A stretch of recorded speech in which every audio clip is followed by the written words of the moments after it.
अस्सलाम वालेकुम रहमतुल्लाह। मैं हूं यासिर नदीम अलवाजदी। सर्जिकल स्ट्राइक की 60वीं किस्त पेश खिदमत है। आजकल सोशल मीडिया पर एक साहब हैं जो हेट मॉन्गरिंग और नफरत की चूरन बेचने में बहुत मशहूर हो रहे हैं। इन साहब का नाम है पुष्पेंद्र कुलश्रेष्ठ। अगर आप इंडिया में इस्लाम, मुसलमान, बाबरी मस्जिद या हिंदू शिद्दत पसंदी या दहशतगर्दी जैसे मौज़ूआत और टॉपिक से दिलचस्पी रखते हैं तो मुझे यकीन है कि आपने इन साहब की तकरीरें ज़रूर सुनी होंगी। यूट्यूब पर इनके तकरीबन 2 लाख से ज़्यादा फॉलोअर्स हैं और अपने चैनल पर इन्होंने जितनी भी वीडियोस डाली हैं ऑन एन एवरेज उसके 1 लाख से ज़ायद व्यूज़ हैं। इसलिए ये उन आम यूट्यूबर्स और ब्लॉगर्स की तरह नहीं है कि जिनके ब्लॉग्स या यूट्यूब वीडियोस को देखकर नजरअंदाज कर दिया जाता हो। लेकिन आज की सर्जिकल स्ट्राइक शुरू करने से पहले मैं ये चाहूंगा कि हम इन साहब के बारे में थोड़ा सा जान लें। पुष्पेंद्र कुलश्रेष्ठ की पैदाइश अलीगढ़ की है और अलीगढ़ मुस्लिम यूनिवर्सिटी से ही उन्होंने अपनी तालीम हासिल की। उनका दावा है कि वो एक ऐसे मकान में रहते थे कि जिसके बराबर में एक मस्जिद थी और फजर की नमाज से उनके घराने की आंख खुला करती थी। ये दावा वो इसलिए करते हैं ताकि अपने ऑडियंस को बता सकें कि वो इस्लाम को, मुसलमानों को और इस्लामी तहजीब, मुस्लिम कल्चर को बहुत करीब से जानते और समझते हैं। सन 2008 तक ये दिल्ली में प्रेस क्लब ऑफ इंडिया के जनरल सेक्रेटरी भी रह चुके हैं। ये अलग बात है कि इंडियन एक्सप्रेस की खबर के मुताबिक 2008 में प्रेस क्लब की जनरल बॉडी ने इनको करप्शन का इल्जाम लगाकर वोट आउट कर दिया था। 200 सहाफियों और जर्नलिस्ट पर मुश्तमिल जनरल बॉडी ने इन पर 1 करोड़ रुपए के गबन का इल्जाम लगाया था और यह दावा किया था कि पुष्पेंद्र ने अपनी 2 टर्म्स के दौरान प्रेस क्लब ऑफ इंडिया की कभी भी ऑडिटिंग नहीं कराई। इससे कम से कम इतना तो साबित होता है कि दाल में यकीनन कुछ काला था, वरना जमहूरी इदारों में ऑडिटिंग कराना एक मामूल की बात है।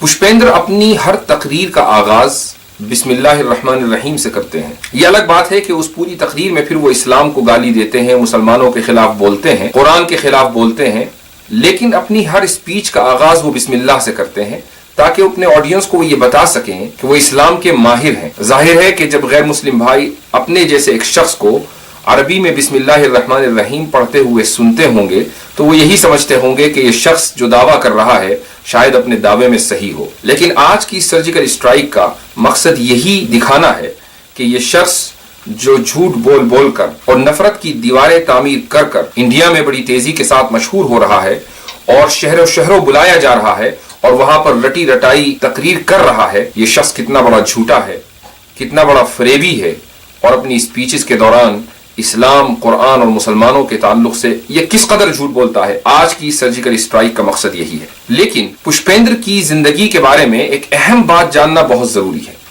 और वो ये है कि पुष्पेंद्र जब भी तकरीर करते हैं तो अपनी तकरीर का आगाज कश्मीर पॉलिसी से करते हैं और उसके बाद फिर वो पाकिस्तान को गालियां देते हैं। हमें कोई एतराज नहीं है, आप पाकिस्तान को बुरा भला कहना चाहें तो कहें। इस मुल्क में हर शख्स को फ्रीडम ऑफ एक्सप्रेशन हासिल है, फ्रीडम ऑफ स्पीच हासिल है। पाकिस्तान ही क्या, दुनिया के किसी भी मुल्क को बुरा भला कहना आपका पैदाइशी हक है। लेकिन मजे की बात यह है कि पाकिस्तान को अपनी स्पीचेस में बुरा भला कहने वाला यह शख्स एक लंबे अरसे तक पाकिस्तान की टीवी चैनल आज न्यूज का मुलाजिम रह चुका है। गोया कि एक लंबे अरसे तक इनकी रोजी रोटी का इंतजाम पाकिस्तान ही करता आ रहा था। 2017 में इन्होंने अपनी वो मुलाजमत छोड़ी है। लेकिन हमें इस पर भी कोई एतराज नहीं है कि अगर आपकी रोजी रोटी का इंतजाम किसी दूसरे मुल्क से होता हो या पाकिस्तान से होता हो तो इस पर मुल्क के किसी भी बाशिंदे को कोई एतराज नहीं है। इंसान की रोजी रोटी का इंतजाम कहीं से भी हो सकता है। हाँ, हमें एतराज इस मुनाफकत पर है कि आप अपनी तकरीरों में इंडियन मुस्लिम्स को ये इल्जाम देते हैं कि इंडियन मुस्लिम्स कभी भी मुहिब्बे वतन यानी वतन से मोहब्बत करने वाला नहीं हो सकता।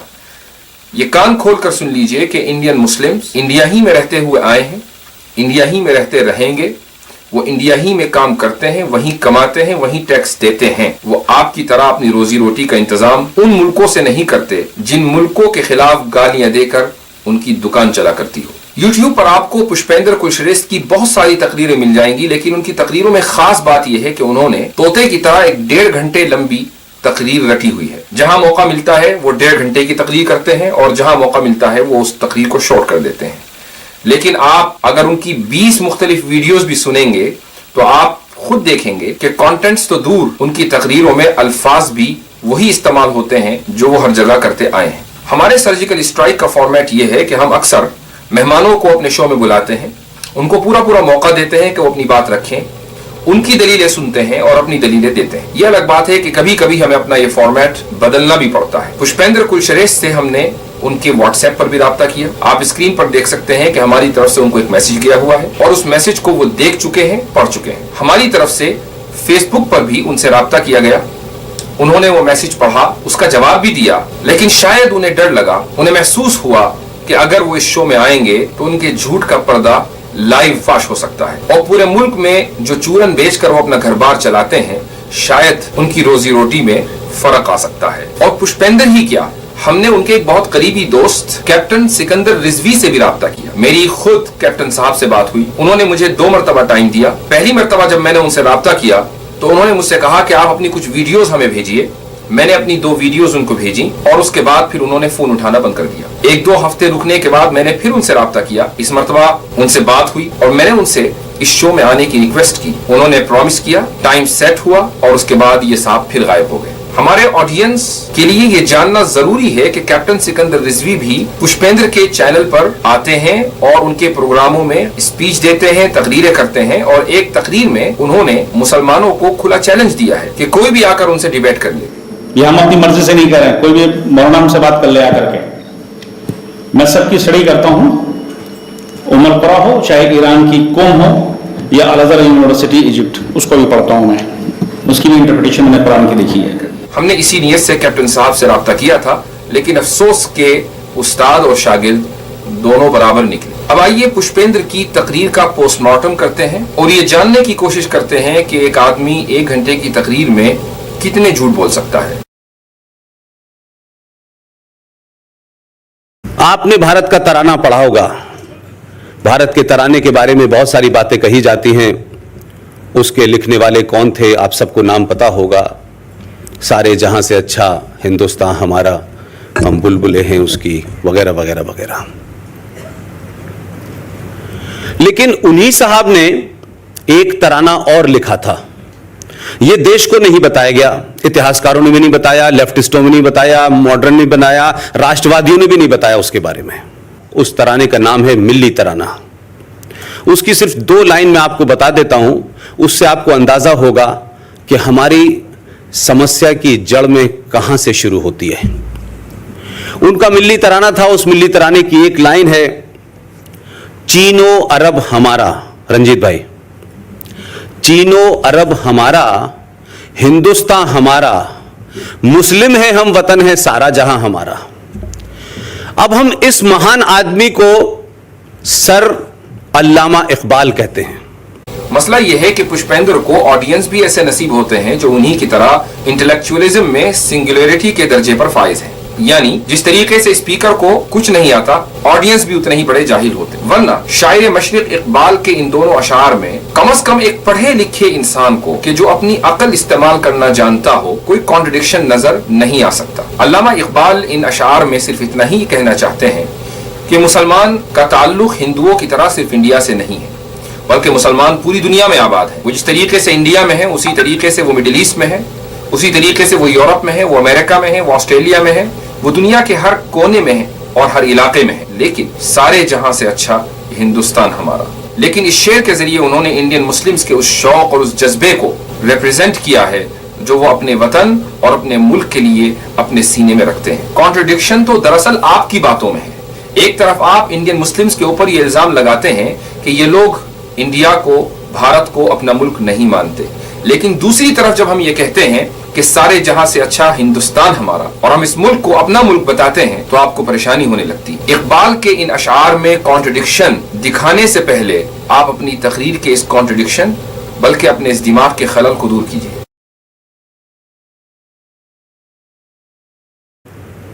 हमारे देश में एक नैरेटिव चल रहा है कि आतंकवाद का धर्म नहीं होता।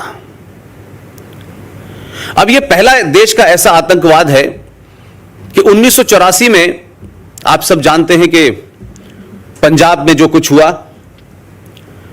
तो लोगों को धर्म पता चल गया, कहा साहब ये तो सिख आतंकवाद है।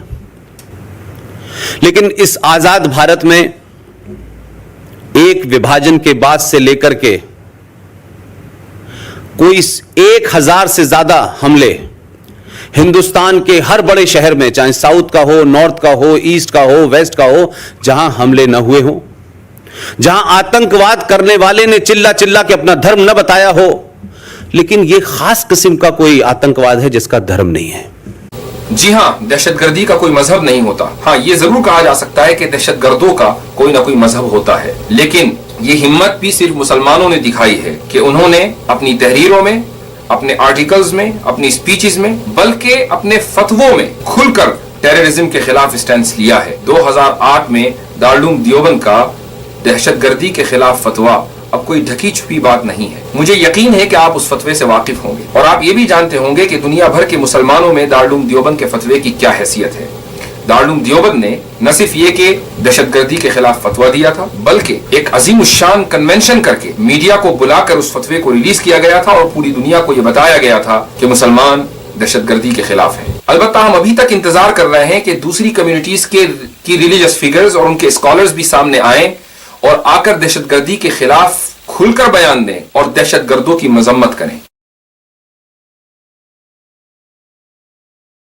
मैं मानता हूं कि भारत में इस्लामिक आतंकवाद को पूरी ताकत के साथ पॉलिटिक्स में, सोसाइटी में, इंस्टीट्यूशंस के अंदर, जुडिशरी में बढ़ावा दिया जा रहा है और आतंकवाद जो इस्लामिक है उसका नाम लेने से भारतीय समाज को डराया जाता है। लेकिन इस देश के 125 करोड़ लोगों की मानवता नहीं जागी, लेकिन सुप्रीम कोर्ट की मानवता जो है वो रोहिंग्या मुसलमानों के लिए जाग गई। इसलिए सुप्रीम कोर्ट जो है सेलेक्टिव है इस देश के अंदर, इस देश के इंस्टीट्यूशन सेलेक्टिव हैं। पुष्पेंद्र ने अगर 20 जगह तकरीरें की हैं तो 20 ही जगह उन्होंने इंडिया की सुप्रीम कोर्ट की तौहीन की है, बल्कि खुलेआम चैलेंज किया है कि उनके ऊपर कंटेम्प्ट ऑफ कोर्ट का केस चलाया जाए और उनको गिरफ्तार किया जाए। उन्होंने इंडिया की जुडिशरी के ऊपर दहशतगर्दी को प्रमोट करने का इल्जाम लगाया है। लिहाजा जो शख्स सुप्रीम कोर्ट के ऑनरेबल जजेस को न छोड़ता हो, उनको दहशतगर्द करार दे देता हो, तो वो ऐसी कम्युनिटी के खिलाफ क्यों नहीं बोलेगा जिस कम्युनिटी का उससे अकीदे में, दीन में, मजहब में इख्तिलाफ हो। मैं इंडिया के सेक्युलर लीगल एक्टिविस्ट से ये अपील करूंगा कि ऐसे लोग जो कम पढ़े लिखे लोगों को, जाहिलों को कॉन्स्टिट्यूशन के खिलाफ खड़े होने पर उभारते हों, जो लोगों को ये कहते हों कि अगर सुप्रीम कोर्ट इंसाफ नहीं करेगी तो तुम सड़कों पर उतर कर इंसाफ करना, ऐसे लोगों के खिलाफ फौरी तौर पर केस होना चाहिए और सुप्रीम कोर्ट को ऐसे लोगों के खिलाफ फौरी तौर पर नोटिस लेकर अंदर भेजना चाहिए। दरअसल यही लोग हैं जो इंडिया में अमन और अमान नहीं होने देना चाहते, क्योंकि जिस दिन इंडिया में अमन कायम हो गया उस दिन इनको न बुलाने वाले बुलाएंगे और न ही इनकी 1 घंटे की तकरीर का कोई दाम तय कर सकेगा। कहा जाता है गंगा जमुना तहजीब, हम भाई भाई हैं, हमारे बीच में भाईचारा है। तो ये भाईचारा और ये भाई भाई, ये गंगा जमुना तहजीब मैं इसलिए नहीं समझ पाता कि मेरा जन्म जहां हुआ है वहां मेजॉरिटी मुसलमानों की थी, मैं तो एक आदि परिवार था, तो मुझे वहां भी भाईचारा नजर नहीं आया, मुझे वहां भी गंगा जमुना तहजीब नजर नहीं आई। पुष्पेंद्र का दावा यह है कि अलीगढ़ मुस्लिम यूनिवर्सिटी में इसको गंगा जमुना तहजीब नजर नहीं आई। इन साहब को अलीगढ़ में हिंदू मुस्लिम यकजहती क्यों नहीं नजर आई, उसका जवाब तो ये खुद देंगे। ये भी हो सकता है कि इन्होंने अपनी अकल के ऊपर पट्टी बांध रखी हो, लेकिन मैं आपको अलीगढ़ मुस्लिम यूनिवर्सिटी के कुछ हिंदू स्टूडेंट्स की एक वीडियो दिखाना चाहता हूं, जिससे आपको ये पता चलेगा कि अलीगढ़ मुस्लिम यूनिवर्सिटी का माहौल कैसा है। और उन्होंने यहाँ तक कहा है कि यहाँ पे मिसबिहेवियर मिसकंडक्ट किया जा रहा है हिंदू स्टूडेंट के साथ, और साथ ही साथ में फिजिकल असॉल्ट भी हो रहा है, जो कि से बेबुनियाद है, बिल्कुल फॉल्स स्टेटमेंट है। मैं एवा वाश ने इस स्टेटमेंट को क्रिटिकली कंडेम करती हूँ because this is totally false. मैं निशांत भारद्वाज अलीगढ़ मुस्लिम यूनिवर्सिटी में पॉलिटिकल साइंस ग्रेजुएशन का स्टूडेंट हूँ। मुझे अभी कुछ वक्त पहले पता चला कि एक साहब ने मीडिया में ये बयान दिया है कि अलीगढ़ मुस्लिम यूनिवर्सिटी के नॉन मुस्लिम स्टूडेंट्स को हॉस्टल से बाहर निकाला जा रहा है, उन्हें प्रताड़ित किया जा रहा है, उनके आई कार्ड चेक करके उन्हें परेशान किया जा रहा है। लेकिन मैं खुद निशांत भारद्वाज मेरा नाम है और आप लोग देख सकते हैं कि मैं इस वक्त अलीगढ़ मुस्लिम यूनिवर्सिटी के स्टैच्यू हॉल के पास खड़ा हुआ हूँ। तो आप ये बताइए कि अगर ऐसा होता तो क्या आज मैं यहाँ खड़ा होता या इस प्रोटेस्ट का एक हिस्सा होता? ऐसा कुछ भी नहीं है, ये सिर्फ रूमर्स हैं, ये इस मूवमेंट को हल्का करने की साजिशें हैं, ये सिर्फ हमें मैनिपुलेट किया जा रहा है, हमारे बीच कॉन्फ्लिक्ट्स क्रिएट किए जा रहे हैं और इस पूरे मूवमेंट को एक हिंदू और मुस्लिम का कलर दिया जा रहा है।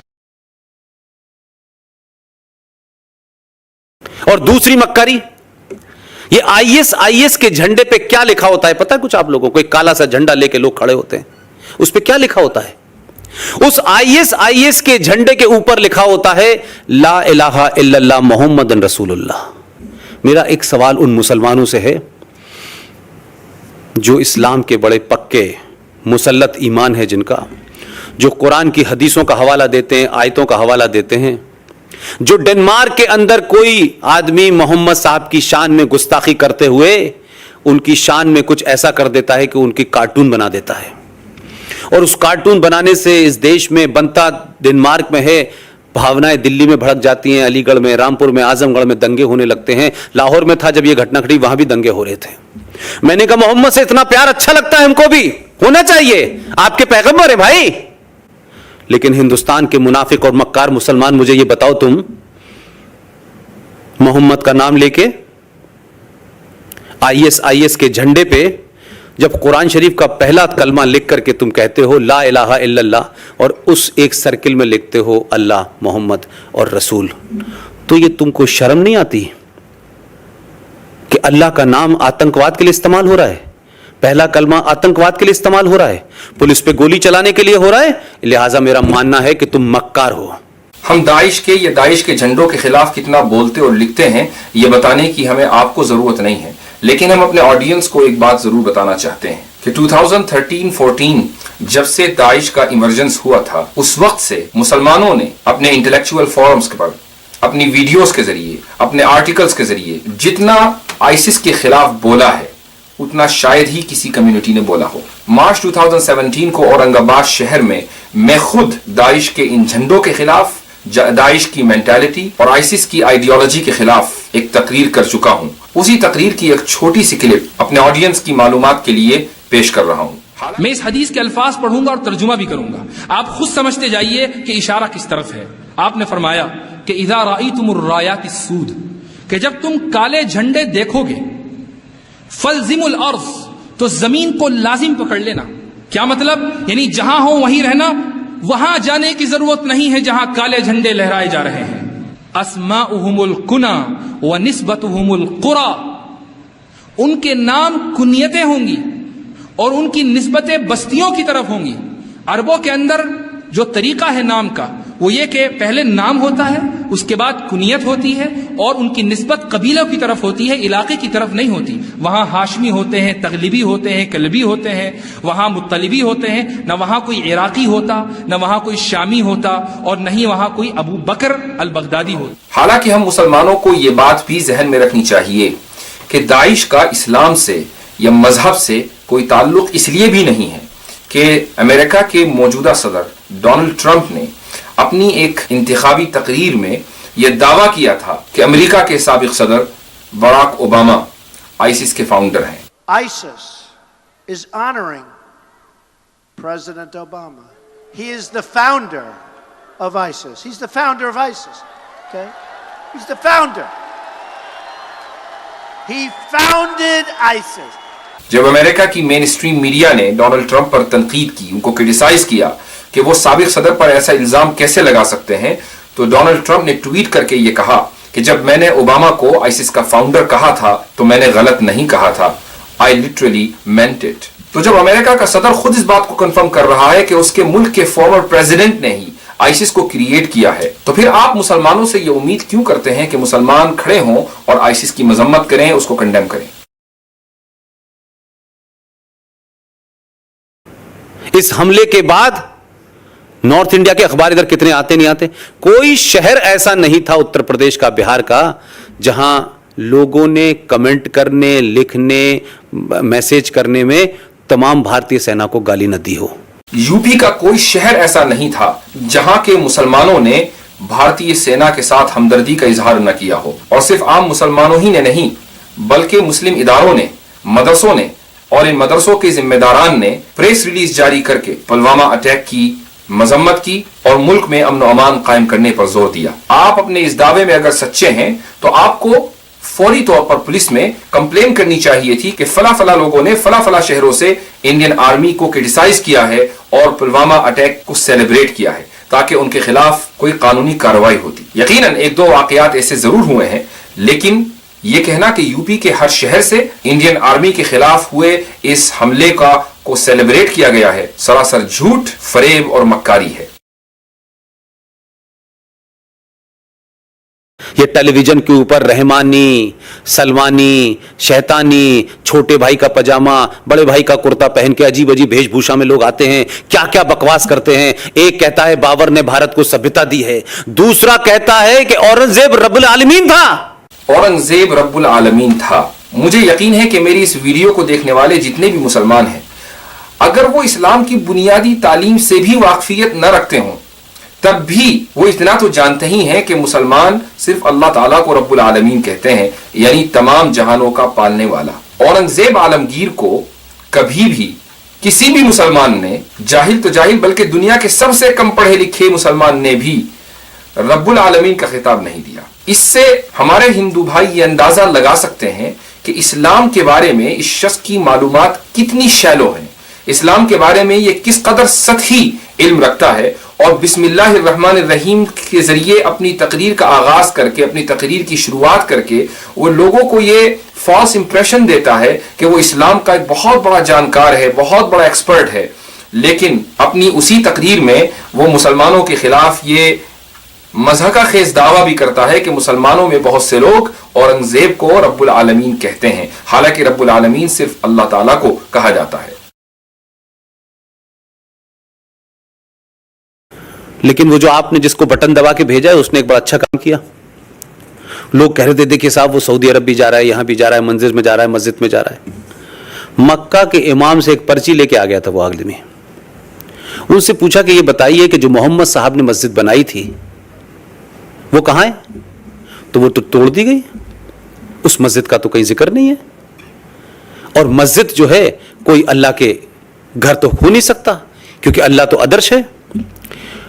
کمیونٹی سینٹر کا کنسپٹ ہے کہ جب تجارت ہوتی تھی، محمد صاحب کی پہلی پتنی بڑی ویاپاری تھی، ختیجہ ان کا نام تھا، ان کے یہاں سے سامان آتا تھا ہندوستان، 6 مہینے بعد واپس جاتا تھا۔ تو اس زمانے پہ لوگ اونٹوں پہ سواری کرتے تھے، جاتے تھے، ایک بڑا سا کمیونٹی ہال تھا، وہاں لوگ سو جاتے تھے، نہاتے تھے، دھوتے تھے اور اٹھ کے وہیں نماز پڑھ لیتے تھے۔ تو وہ کمیونٹی سینٹر ہوتا تھا، کوئی اللہ کا گھر، کوئی پوتر جگہ، کوئی ایسی جگہ کہ جو کہیں توڑ دی جائے گی تو اس پہ بوال مچ جائے گا، یہ نہیں تھا۔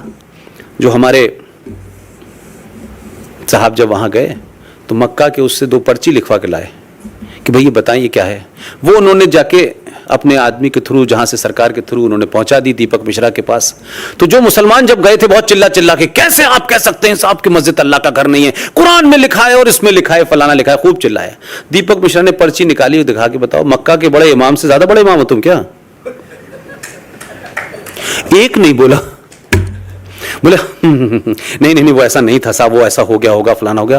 اس کے بعد کوئی ریویو پٹیشن نہیں آئی، لیکن یہ ثابت ہو گیا اس دیش میں کہ 70 سال سے مسجد کے نام پہ آپ کو لوٹا گیا، ڈرایا گیا۔ دراصل جھوٹوں کو وہی لوگ اپریشیٹ کرتے ہیں جو خود بھی جھوٹے ہوں۔ پشپیندر کا دعویٰ یہ ہے کہ پرائم منسٹر مودی سعودی عرب کی ٹرپ کے دوران مکہ کے امام سے ایک پرچی لے کر آئے تھے جس میں یہ لکھا ہوا تھا کہ محمد صلی اللہ علیہ وسلم کی بنائی ہوئی مسجد کو سعودی عرب کے لوگوں نے توڑ دیا ہے، اور اب وہاں وہ مسجد باقی نہیں ہے کہ جس کو نبی کریم صلی اللہ علیہ وسلم نے تعمیر فرمایا تھا۔ شاید تاریخ میں 10 بڑے بڑے جھوٹ کو ایک جگہ لکھا جائے تو پشپیندر کا یہ جھوٹ بہت آسانی کے ساتھ اس لسٹ میں جگہ بنانے میں کامیاب ہو جائے گا، اس لیے کہ نبی کریم صلی اللہ علیہ وسلم کی بنائی ہوئی مسجد آج بھی مدینہ منورہ میں ہے۔ لاکھوں مسلمان ہندوستان سے ہر سال جاتے ہیں، مسجد نبوی میں نماز ادا کرتے ہیں۔ یہ الگ بات ہے کہ وہ مسجد آج بہت بڑی ہو چکی ہے، چاروں طرف سے پھیل چکی ہے، لیکن وہاں جانے والا ہر مسلمان جانتا ہے کہ نبی کریم صلی اللہ علیہ وسلم کے زمانے کی جو مسجد ہے وہ کہاں سے کہاں تک ہے۔ لیکن پشپیندر جی کا انٹلیکچوئل لیول اتنا بڑھ چکا ہے کہ وہ رینوویشن اور ڈیمولیشن ان دونوں میں کوئی فرق ہی نہیں کر پاتے۔ قرآن کریم کی سورہ جن آیت نمبر 28 میں یہ لکھا ہوا ہے کہ وَأَنَّ الْمَسَاجِدَ لِلَّهِ فَلَا تَدْعُوا مَعَ اللَّهِ أَحَدًا، کہ مسجدیں اللہ کی ہیں، چنانچہ اے لوگوں تم اللہ کے ساتھ کسی کو شریک نہ ٹھہراؤ، تم اللہ کے علاوہ کسی کی عبادت نہ کرو۔ پشپیندر ایک طرف یہ دعویٰ کرتے ہیں کہ وہ قرآن کریم کے بہت بڑے ماہر ہیں، اور دوسری طرف ان کی جہالت فوراً آشکارا ہو جاتی ہے۔ سپریم کورٹ کا جو فیصلہ جسٹس دیپک مشرا کی صدارت والی بینچ نے پاس کیا تھا وہ یہ تھا کہ مسجد اسلام کا اسینشیل حصہ نہیں ہے۔ اس کا مطلب ہرگز یہ نہیں ہے کہ وہ اسلام کا حصہ نہیں ہے اور ان کی حیثیت کسی کمیونٹی سینٹر کی ہے کہ جہاں لوگ رات کو آ کر آرام کرتے ہیں، بلکہ لیگل لینگویج کے بارے میں ایک عام سمجھ رکھنے والا انسان بھی بہت آسانی کے ساتھ دیپک مشرا کے اس ورڈکٹ کو سمجھ سکتا ہے کہ اس کا مطلب ہرگز اسلام میں مسجدوں کی ضرورت کو ختم کرنا نہیں ہے، بلکہ یہ بتانا ہے کہ اسلام کی یہ تعلیم ہے کہ مسلمان کہیں بھی نماز پڑھ سکتے ہیں۔ نماز پڑھنے کے لیے یہ ضروری نہیں ہے کہ وہ مسجد ہی میں جا کر نماز پڑھیں۔ جس طریقے سے نماز مسجد میں ہوتی ہے ایسے ہی گھر پر بھی ہو سکتی ہے، سڑک پر بھی ہو سکتی ہے اور زمین کے کسی بھی چپے پر ہو سکتی ہے۔ اس لیے اس ورڈکٹ کا یہ مطلب نہیں ہے کہ جو اب مسجدیں ہیں وہ مسجدیں نہیں رہیں، بلکہ اس ورڈکٹ کا مطلب یہ ہے کہ جو مسجدیں نہیں ہیں اب وہ بھی مسجدیں ہو گئی ہیں۔ دوسری بات یہ ہے کہ دیپک مشرا کے اس ورڈکٹ کا بابری مسجد سے کوئی تعلق نہیں ہے، اس لیے کہ سپریم کورٹ ہی بار بار یہ کہہ چکی ہے کہ بابری مسجد کا معاملہ ایک ٹائٹل سوٹ ہے۔ اس معاملے کا اس بات سے کوئی تعلق نہیں ہے کہ مسجدیں اسلام کا اسینشیل حصہ ہیں یا نہیں ہیں، اور یہی وجہ ہے کہ مسلمانوں نے دیپک مشرا کے دیے ہوئے اس ورڈکٹ کے خلاف کوئی ریویو پٹیشن بھی فائل نہیں کی، چونکہ ہمیں یہ لگتا ہے کہ یہ فیصلہ ہمارے حق میں ہے نہ کہ آپ کے۔ کہ جو قبرستان ہے نا یہ بھی اسلام میں حرام ہے، اور یہ میں نہیں کہہ رہا۔ ٹھیک ہے کہ مکہ کے امام کی پرچی لائے تھے، لیکن میں نے بھی بہت قرآن اتنی پڑھ لیا، امام لائق تو پڑھ ہی لیا میں نے بھی۔ میں بھی بتا دوں گا کہاں ہے۔ اسلام کے اندر جن صاحب کی موت ہو جاتی ہے ان کو زمین میں دفنانے کا رواج ہے، اس کے اوپر مٹی ڈالنے کے بعد اس پہ اینٹ لگا کر کے یہ سب بنانے کا رواج نہیں ہے۔ چونکہ قرآن کے بارے میں یہ صاحب اتنا ہی جانتے ہیں جتنا کہ ایک مسجد کا امام جانتا ہے، اس لیے اس آیت کا ریفرنس انہی کے سر رہا جس آیت میں یہ لکھا ہوا ہے کہ اسلام میں قبرستان بنانا بھی حرام ہے۔ ہاں یہ بات ضرور ہے کہ اسلام میں قبروں کے اوپر کتبے لگانا یا قبروں کو پکی بنانا بدعت ہے، لیکن کچھ مسلمانوں کے اس عمل کی وجہ سے قبرستان کو حرام سمجھ لینا بالکل ایسا ہی ہے جیسے کہ پشپیندر صاحب یہ کہیں کہ چونکہ میرے پاس گاڑی نہیں ہے اس لیے روڈز کو بنانا اللیگل ہے، چونکہ میرے پاس فون نہیں ہے اس لیے فون کے ٹاورز بھی جگہ جگہ لگانا اللیگل ہونا چاہیے۔ یہ کچھ ایسی ہی بوگس سی دلیل ہے کہ چونکہ پکی قبریں کرنا بدعت ہے اس لیے قبرستان بھی اسلام میں حرام ہے۔ جب ان سو کالڈ انٹلیکچوئلز کا یہ حال ہو تو آپ اندازہ لگا سکتے ہیں کہ ان کے وہ آڈینس جو ان کی تقریروں پر نعرے لگاتے ہیں اور تالیاں بجاتے ہیں ان کا کیا حال ہوگا۔ اس لیے یہ جو آپ آتنکواد دیکھ رہے ہیں یہ ایک ڈرائیو ہے، یہ ایک دھرم کا حصہ ہے، یہ کچھ لوگوں کا دماغی فتول نہیں ہے، یہ اسی سے ڈرائیو ہوتا ہے۔ اور وہ کتاب اس بات کی اجازت دیتی ہے کہ ایک پنے پہ وہ کتاب کے آپ جائیں تو وہ لکھتی ہے کہ ایک کسی آدمی کا قتل پوری انسانیت کا قتل ہے، رائٹ؟ ہم کو لگتا ہے بہت اچھی بات ہے، ہم پھر 5ویں پنے کے بعد 8ویں پنے پہ بھی تو جا کے دیکھیں کیا لکھا ہے۔ وہ کہتا ہے کہ جو تمہارے نبی کو نہیں مانتا اس کو سمجھاؤ، اس کو پچکارو اور اپنے نبی کی اچھی اچھی باتیں بتاؤ، وہ اگر تب بھی نہ مانے تو اس کا قتل واجب ہے۔ بھائی یہاں تو ایک کو مارنے کی بات کر رہے تھے، وہاں تم کہہ رہے ہو سب کو مارو، تو یہ کیا کنٹراڈکشن ہے، اس کو سمجھنے کی کوشش کیجئے۔ میں پشپیندر کو چیلنج کرتا ہوں کہ وہ میرے ساتھ آئیں اور لائیو ڈیبیٹ کریں اور پورے قرآن میں یہ آیت انہی الفاظ کے ساتھ، جن الفاظ کے ساتھ وہ اس آیت کو کوٹ کر رہے ہیں، یہ آیت مجھے پورے قرآن میں کہیں دکھا دیں، میں ہاتھ جوڑ کر ان سے معافی مانگنے کے لیے تیار ہوں۔ لیکن ایک طرف جب ہم ان کو بات کرنے کے لیے بلاتے ہیں تو وہ دم دبا کر اپنے بل میں گھس جاتے ہیں، اور دوسری طرف جہاں پر وہ دیکھتے ہیں کہ میرے سے بڑے جاہل آڈینس کے اندر موجود ہیں تو وہاں اپنے مکر و فریب کے ذریعے وہ نفرتوں کی دیوار کھڑی کرنے لگتے ہیں۔ میں اپنے آڈینس کو یہ بتانا چاہوں گا کہ ایسی کوئی آیت قرآن کریم میں کہیں بھی موجود نہیں ہے۔ لیکن کل پرسوں ایک گھٹنا ہوئی ہے، ایک گھٹنا ہوئی ہے، ہم میں سے کتنے لوگوں نے کہا وہ انوسنٹ بوائے تھا بیچارہ، جس نے نیوزی لینڈ میں اتنے لوگوں کو مار دیا، وہ بھی تو انوسنٹ ہوگا؟ وہ نہیں ہو سکتا؟ وہ کیوں نہیں ہو سکتا؟ وہ بھی حالات کا مارا ہوگا، اس نے اپنی پوسٹ میں لکھا ہے، کم سے کم وہ ایماندار ہے، اس نے بتایا تو میں نے کیوں مارا۔ نیوزی لینڈ کا دہشت گرد ایماندار کیوں نہیں ہو سکتا؟ چند دنوں پہلے جب نیوزی لینڈ کی 2 مسجدوں پر ایک دہشت گرد نے حملہ کر کے 50 کے قریب مسلمانوں کو شہید کر دیا تھا تو انڈیا میں سوشل میڈیا پر کچھ متاثر قسم کے لوگوں نے آ کر اس حملے کو خوب سیلیبریٹ کیا تھا اور یہ خواہش کی تھی کہ اس طرح کے حملے جگہ جگہ ہوتے رہیں تاکہ مسلمانوں کو کنٹرول میں کیا جا سکے.